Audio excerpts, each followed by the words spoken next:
जाती व्यवस्थेवर टीका स्त्री मुक्तीचा पुरस्कार त्यांची प्रसिद्धी 1893च्या शिकागो सर्वधर्म जाती व्यवस्थेतील त्यांनी भाषणाने जागतिक ओळख मिळवून दिली.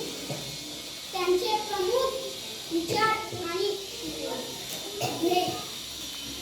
जागे व्हा आणि ध्येय राखेपर्यंत थांबू नका. कृती तुम्ही जे काही कराल ते मनापासून करा. यश तुमच्या मागे येईल. त्यांचे